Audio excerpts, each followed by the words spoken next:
substation in South Seattle. I'm Terry Kakida. And I'm Sharon Bennett.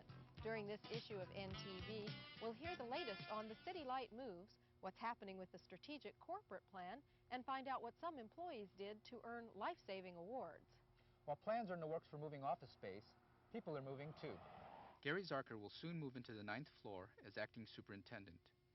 Earlier this month, Mayor Norm Rice appointed Gary to be acting superintendent.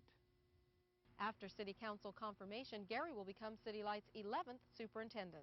You know, Sharon, while Gary is moving in, plans are moving ahead to renovate the North and South Service Centers and relocate the downtown headquarters. And don't forget the new System Control Center. Some employees have already moved in. Station operations employees are now located there. We'll have more on the System Control Center in an upcoming NTV. Meanwhile, downtown employees have been wondering about the status of their move. Jerry Ronigan-Fenrick is the program manager representing City Light in the relocation and renovations. We have a very ambitious building program for the utility this coming year. We have the headquarters relocation project, which should kick off here in the next few weeks. And the schedule on that particular project, again, typically a move of the size that we're looking at is about a 13 month design and construction type move. So we will have a lot of activity on that project during 1995, and then we'll have a lot of activity on the North and South Service Centers during 1995, especially as it relates to planning.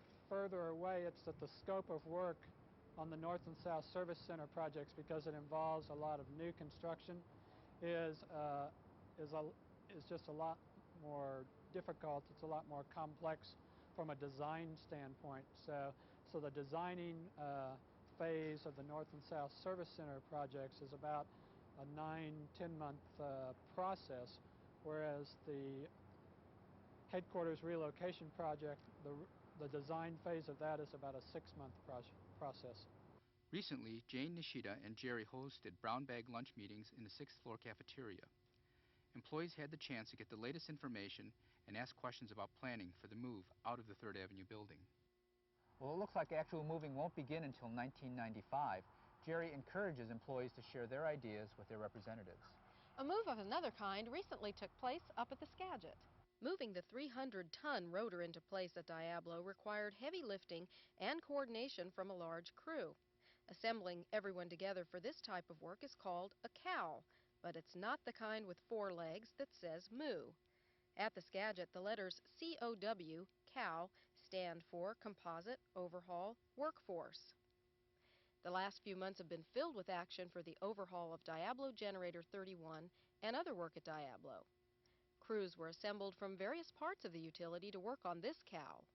They include carpenters, machinists, painters, and steel workers. The heavy crane was used to lift the new rotor onto Generator 31, and crews were needed for correct positioning as it settled into place.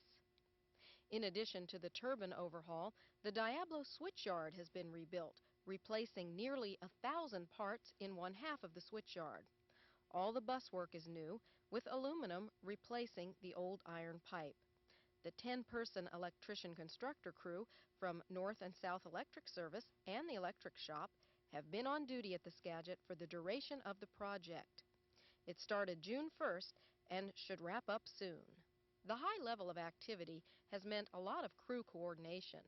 Their dedication, basically, has been really it's probably a major part in getting this done on time. They've worked 10-hour days since July 6th, and many of them have only had like 1 or 2 days off each month. And we've rotated other crews from the other parts of the Skagit divisions, and there's support from the Seattle shops. And another great effort's been made by the engineering department, mechanical engineering, as far as helping us to get the contracts on time, the parts here, those type of things. Timing of the work at Diablo is critical because of the geographic location of the plant, right in the middle of the Skagit project. Both of its 2 generators need to be up and running when there is lots of water coming down from Ross. Diablo Unit 31 is expected to be online in time for the peak winter heating season. Many people at City Light have worked over the last year on setting the course for the strategic corporate plan. The plan will be distributed to all employees this month. The booklet is a tool to guide decision-making and action for carrying out the utility's mission, goals, and values, and working in accord with the strategic initiatives. With the plan as a framework, divisions and units can set their own goals to align with the corporate goals. Terry, this has been an exciting time for developing the work plans of the strategic initiatives. Tell us the latest on what initiative co-sponsors are planning. Okay, Sharon. The initiative co-sponsors are now working directly with individuals and work groups to make sure that the initiatives become reality and part of the work routine at Seattle City Light. You can look forward to pilot projects to test their concepts. Speaking of the strategic corporate plan, one of our 4 corporate goals is safety. In November, at the Governor's Annual Safety Conference in Spokane, 29 employees will receive life-saving awards for their heroic efforts in saving the lives of 3 individuals. At a recent safety meeting, the utility recognized the South Line workers who will receive their awards for rescuing a Totem Electric employee. The victim was in a bucket truck when it came into contact with a 26 kV overhead line. Our crews, working in the area, rushed into action. So I hauled her over to Fletcher's crew for somebody to call an aid car because I don't have a radio or telephone with me. And I believe Mr. Fletcher called the aid car, and the rest of my crew came running across the street. I think most of his crew showed up also to assist. We tried to get the bucket down, and we couldn't get it to come down. Every time you touched the controls, something died. It was a vintage bucket truck. There was no insulation in the boom whatsoever.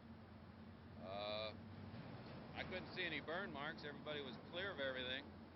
So I sent up the smallest guy in the crew, which happened to be Harvey Pelfrey, and he made sure the guy was all right, pulled him back, and he gasped, the gentleman in the bucket gasped for breath.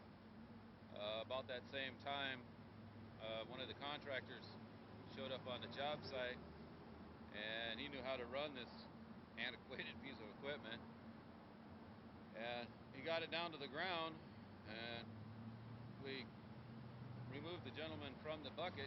He was wearing a full body harness, but he failed to snap himself in. He was just kind of limping there like a rag. Harvey, Jay Joins, myself, D. Water, and I believe either Ken Crandall or Martinez assisted in getting the gentleman out, laid him down on a blanket on the ground, and we checked his vitals, and I swore up and down I felt a pulse, but he had a few more convulsions, and I was never so happy in my life to see an aid car come around the corner. In addition to the line crew, Paul Gagnon from the Skagit will receive an award for performing the Heimlich maneuver on a fellow employee. And the 19 employees who helped in the rescue of Mi Vang are also award winners. Incidentally, Paul will also receive a certificate of recognition for extraordinary personal action from the Skagit chapter of the American Red Cross.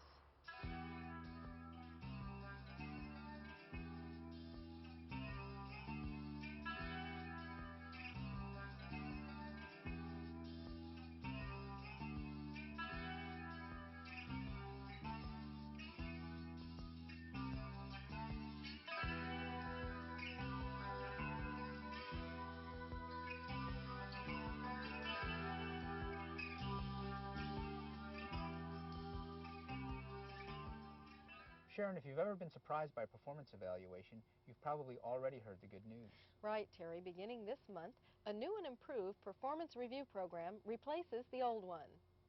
Steve Kikuchi of Human Resources helped get it off the ground at the utility. Well, I think the previous system, again, was a system that initially was developed to support a couple of separate systems. Number one, discipline, and a pay-for-performance type of system. And as a result, was developed with a lot of detail and had a lot of administrative complexity built in. And again, we've tried to simplify the system.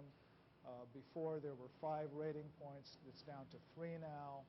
And again, we've tried to recast it so that it really is a positive communication tool between employees and supervisors, and not a punitive type of grading system I think that the old system had developed into. Now, Sharon, performance reviews will be as regular as the seasons. And every year as we enter the fall season, the city's Combined Charities campaign kicks into high gear. This year's theme is Giving Makes Your Heart Sing, and song and dance fill the air at the All-City Employee Talent Show. And the kickoff event at the Seattle Center displayed the diversity of giving options and featured more outstanding entertainment.